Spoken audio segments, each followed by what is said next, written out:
사도 바울이 고린도후서 13장, 이게 마지막 장이에요.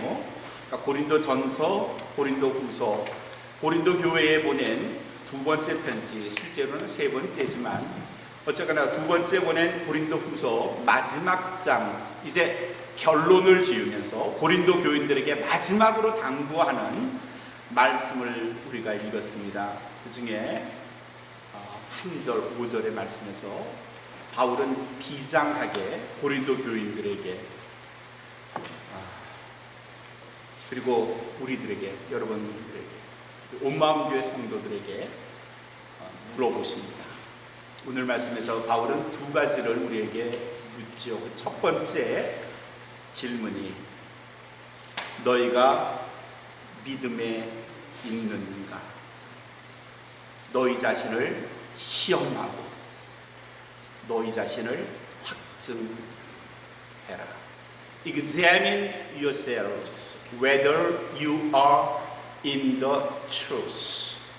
You are in the faith. 너희 자신이 믿음에 서 있는지 너희 자신을 시험하고 확증해라. Test yourselves whether you are in the faith. 세번역 성경에서는 이걸 여러분들은 믿음으로 살고 있는지를 확인해 보세요. 이렇게 번역을 해놨어요. 여러분은 믿음으로 살고 계십니까? 이렇게 질문하는 거죠. 이 질문 받으면 좀 기분 나쁠 수 있어요. 내가 신앙생활을 내가 몇 년 했는데 내가 모태신앙으로부터 지금까지 내가 70년, 80년, 90년 살면서 나한테 감히 믿음으로 살고 있는가 이런 질문을 해? 내가 기도를 얼마나 하는데, 내가 성경을 얼마나 많이 하는데, 내가 평생 설교를 얼마나 들었는데 나한테 이딴 질문을 해.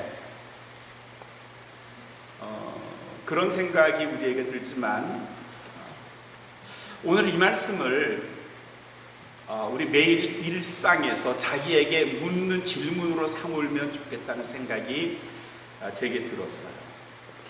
아침에 일어나서 내가 믿음으로 오늘 하루를 살아가야 할 텐데, 밤에 주무시면서 내가 오늘 믿음으로 살았는가, 내가 내일 믿음으로 살고 있는가, 내가 지금 이 시간 믿음 안에 있는가를 자신에게 되묻는 습관을 오늘 이 말씀을 들으면서 가지면 좋겠어요. 기도를 많이 하는 것, 성경을 많이 하는 것 좋은 일이고 권장해야 할 일이지만, 죄송합니다, 기도 많이 한다고 반드시 믿음에 있는 건 아니고요, 성경을 엄청나게 많이 한다고 그 사람이 믿음 안에 있는 것도 아니고요, 전도를 무지하게 많이 하는 사람도 그 사람이 믿음 안에 서 있지 않을 수 있고요, 교회를 5개, 10개를 세워도 헌금을 엄청나게 해도 그 사람의 삶이 믿음과 조금 동떨어질 수도 있어요. 거꾸로 기도 생활 별로 못해요. 성경 잘 못 읽어요. 헌금 여유 있게 할 수 없어요. 전도 잘 못해요. 그래도 꼿꼿하게 믿음에 서 있는 사람들도 있어요. 나는 오늘 믿음에 서 있는가? 스스로 시험하고 확증하는 시간이 되시기를 바랍니다. 믿음에 대한 약간의 오해, 착각이 있죠. 믿음은 마치 내가 세례받고 교회를 다니면 그냥 믿음이 저절로 자라고 커지고 잘 지켜지는 걸로 생각한다는 겁니다. 믿음은 그냥 내가 교회만 다니면, 찬송만 부르면, 기도만 하면 그냥 내 안에 믿음이 자라고 그냥 넌 여전히 믿음 안에 있다고 그렇게 생각하는 교인들이 실제로 많이 있고, 우리도 그랬을런지도 몰라요. 믿음은 과연 그냥 가만히 두면 스스로 자라는 건가? 나는 믿음 안에 있는 건가? 거꾸로 질문을 해보면 믿음은 그냥 지켜지는 게 아니에요.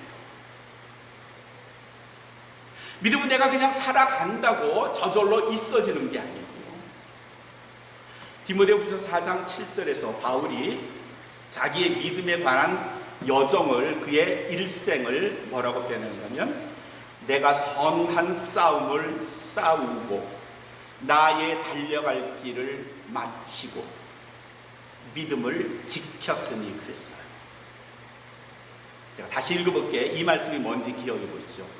내가 선한 싸움을 싸우고 나의 달려갈 길을 마치고 믿음을 지켰으니. 믿음을 지키기 위해서 그가 한 일이 뭔가 하면 선한 싸움을 했대요. 선한 싸움이라는 말은 싸움이 선하다는 게 아니에요. 선함을 위해서, 거룩함을 위해서, 다른 말로 하면 내 믿음을 지키기 위해서 내가 싸웠다는 거예요. 다른 말로 할까요? 전쟁을 벌이는 거예요. 내 일생에서 그리스도께서 나에게 다마스커스, 다메섹 선상에서 보여주신 그 믿음 지키기 위해서 내가 전쟁하는 마음으로 세상을 살았다는 말이에요. 믿음은 그냥 지켜지는 게 아니고요. 전쟁하는 마음으로 자기의 믿음을 지켜야 돼요. 하루하루 살면서 우리는 얼마나 많은 유혹 속에서 살아가죠? 그렇죠?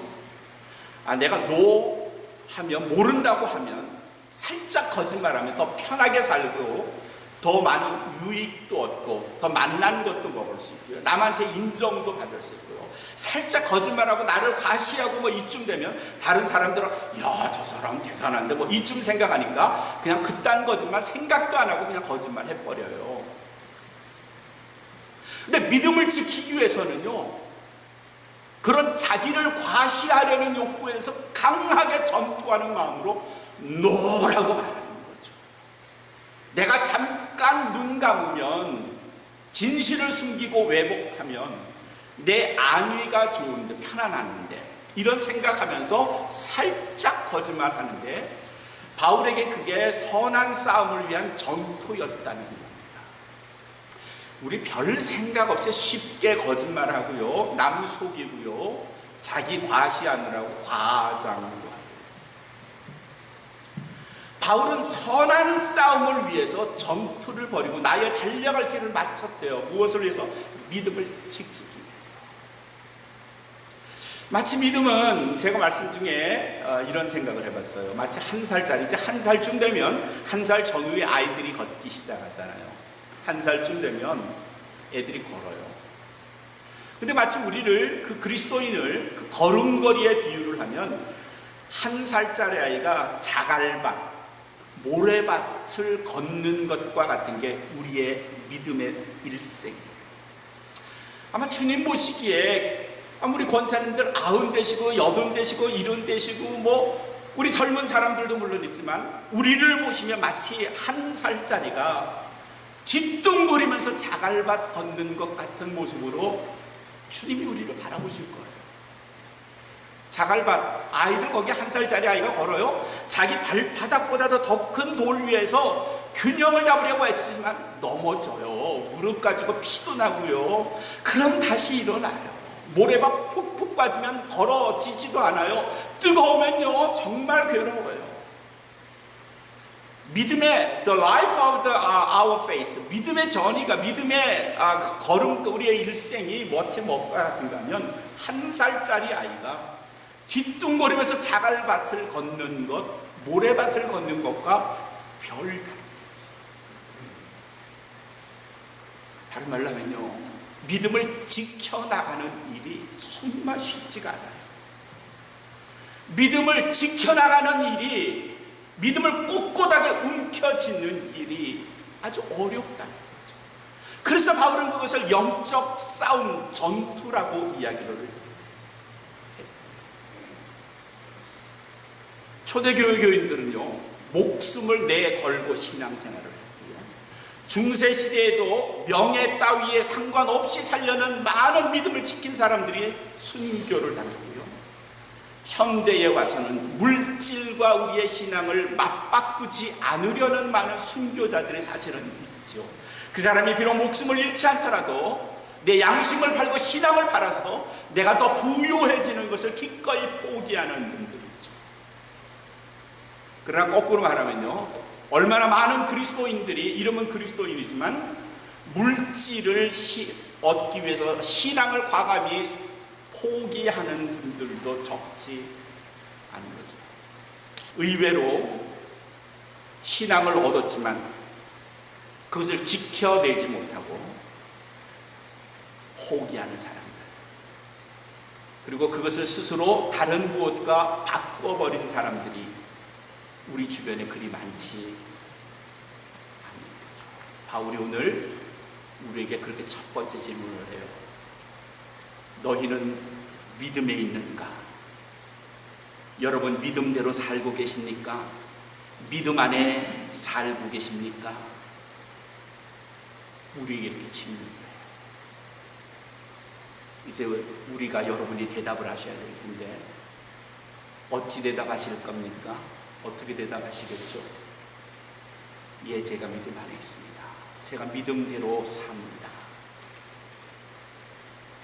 그랬더니 바울이 두 번째 질문을 우리에게 하네요. 5절 그 다음 절에는 말씀이죠. 예수 그리스도께서 우리 중에 계신 것을, 우리와 함께 계신 것을, 우리와 우리 안에 계신 것을 너희가 스스로 알지 못하느냐.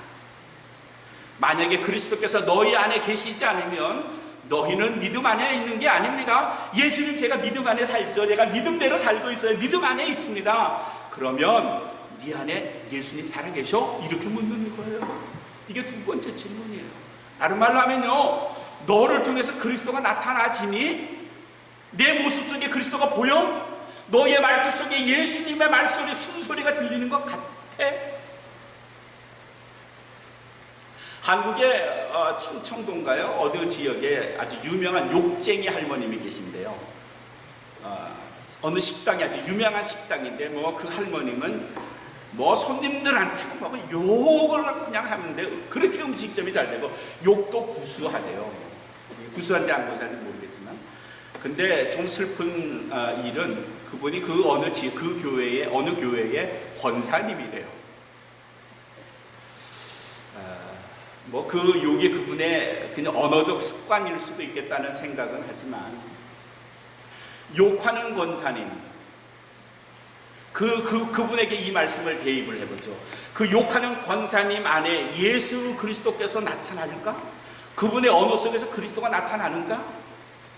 한국의 유명한 부흥사 어느 기도원에, 서울 인근 경기도 어느 지역에 돌아가셨어요. 지금은 거기 부흥사 겸 기도원 원장이 욕자라는 목사님으로, 욕자라는 부흥사라죠. 유명했어요. 그래요. 그분이 능력이 있고 설교 잘해서 많은 사람이 감동하더라도 저는 그런 생각하죠. 그분의 말씀 속에서, 그분의 언어 속에서 그리스도가 나타나는가?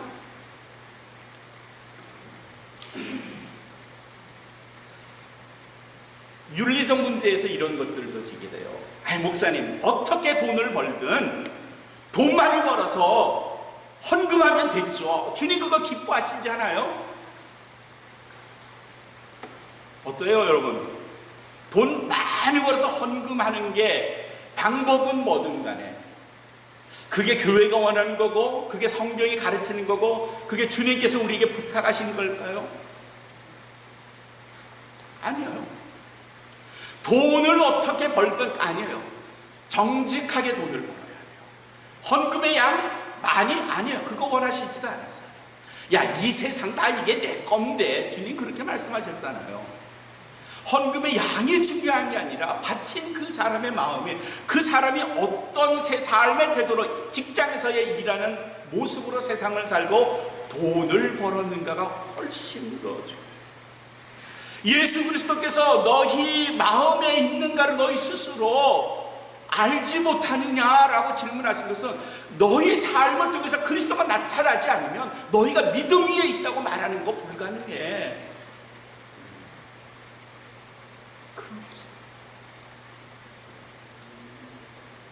부모와 자식 간에, 부부 간에, 가까운 이웃들 간에 이해관계, 언어, 마음씀, 이런 것들 안에서 그리스도가 나타나지 않으면 감히 우리가 믿음 안에 있다고 말하기가 어렵다는 거죠.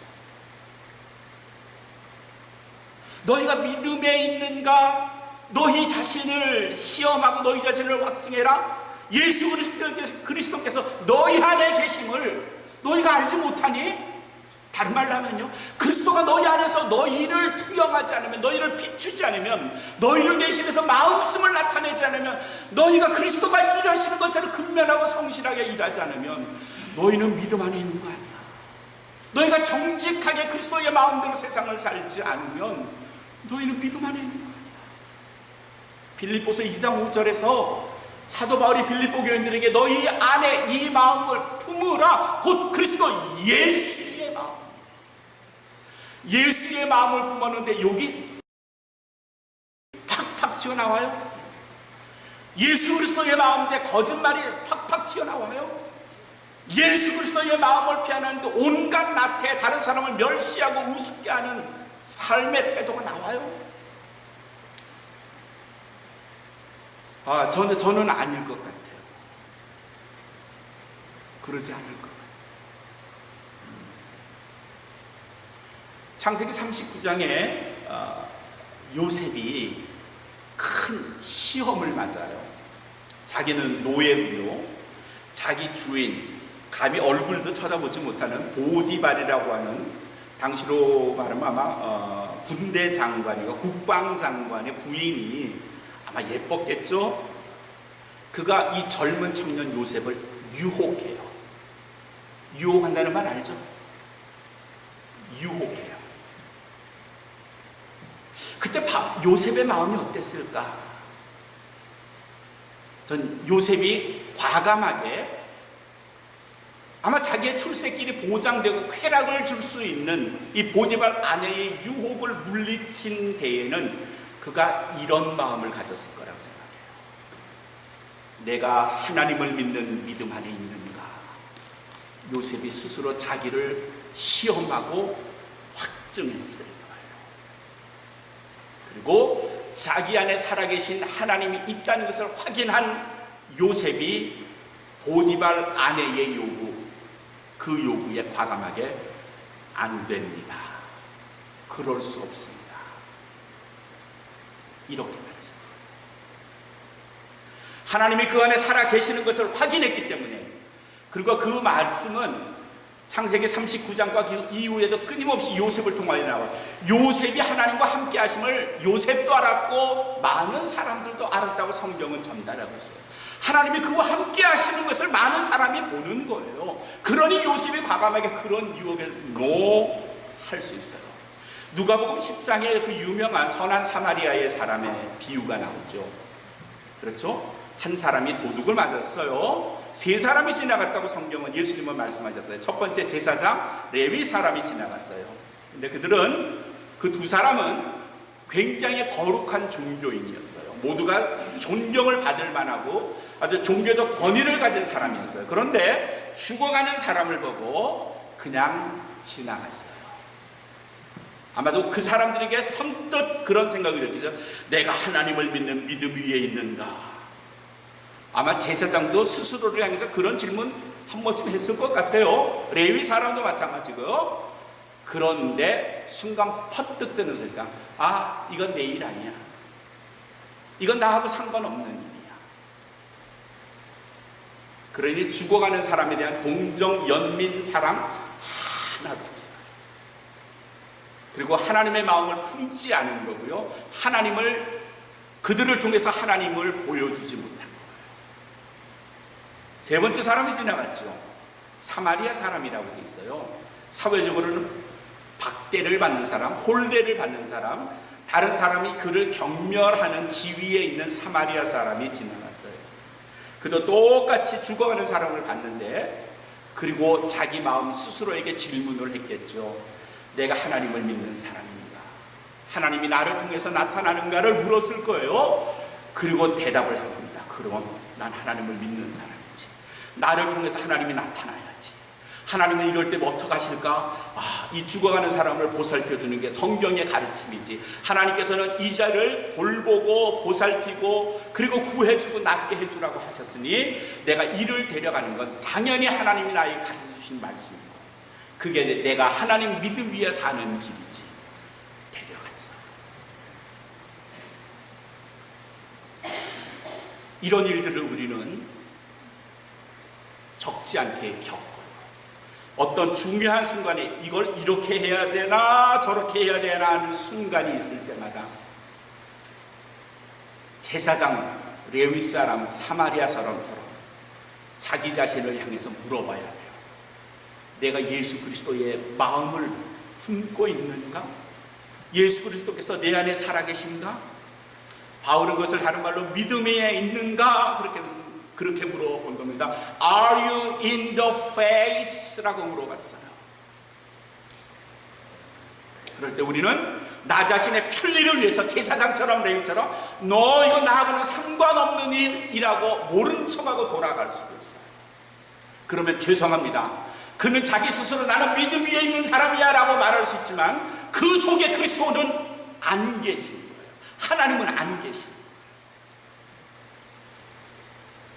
그러나 요셉처럼 사마리아 사람처럼 똑같은 질문을 자기에게 하는 거죠. 내가 이럴 때 이 사람을 돌봐주는 게 하나님이 가르쳐 주심인데 내가 모른 척하고 지나갈까? 그러다가 내가 내 주인 이 보디발 아내의 유혹에 어떻게 해야 할까? 라고 생각을 하다가 과감하게 나는 하나님의 사람, 나는 그리스도의 사람, 그리스도께서 가르쳐 주신 대로 나는 노라고 유혹을 물리쳐야 돼. 나는 이 사람을 구해내야 돼 라는 판단이 들면 그 안에 하나님께서 그리스도께서 살아계신 거고요. 그 사람은 믿음에 사는 사람.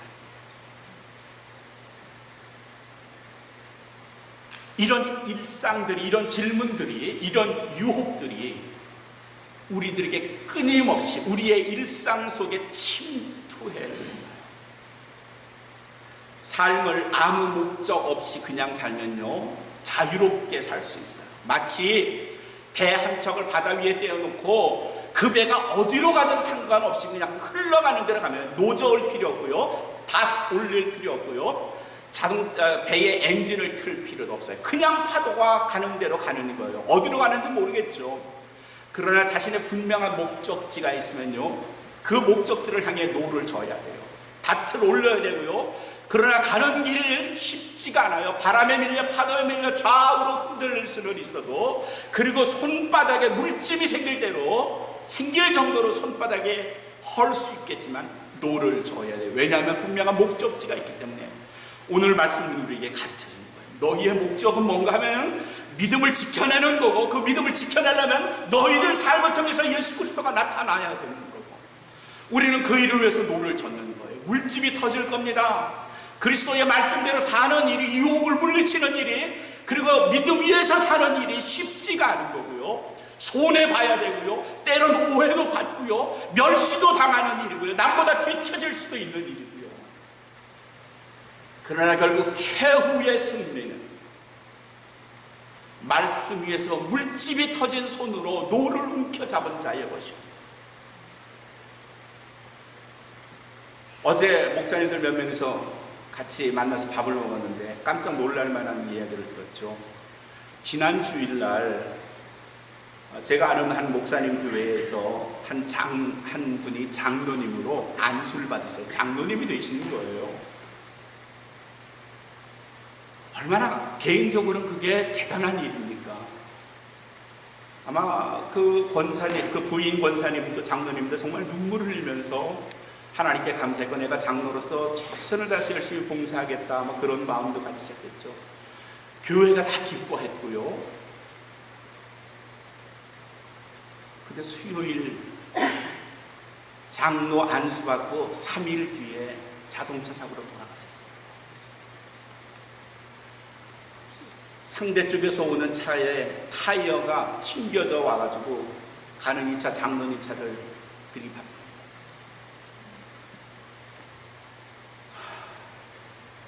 가슴이 그냥,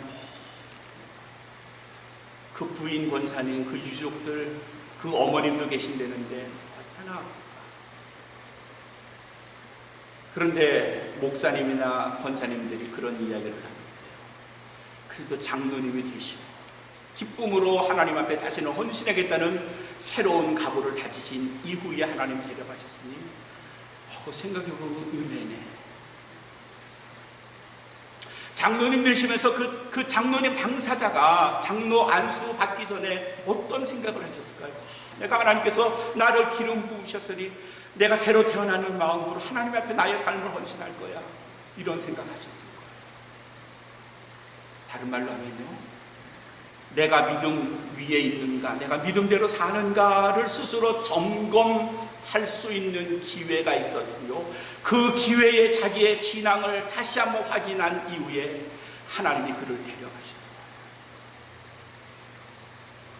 아프지만 다른 한편으로는 기쁜 일이에요. 언제 하나님은 우리를 당신의 날개로 품으실지는 몰라요. 내일 아침이 보장된 사람은 이 지구 위 아무도 없어요. 그래서 잠자기 전에 우리 자신에게 물어야 해요. 여러분 자신에게 물어야 해요. 나는 믿음 위에 있는가? Am I in the faith?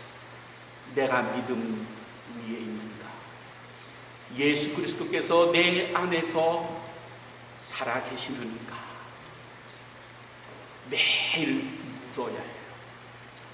매 순간 중요한 일이 있을 때마다, 유혹이 있을 때마다, 중요한 결단을 할 때마다 자신에게 물으세요. 내가 믿음으로 사는가? 내 안에 믿음이 있는가? 그렇다면 그리스도께서 나를 통하여 나타나시는가? 이 두 가지 질문을 자신에게 하셔서 사도 바울이 고백한 것처럼 내가 선한 싸움을 싸우고 나의 달려갈 길을 마치고 내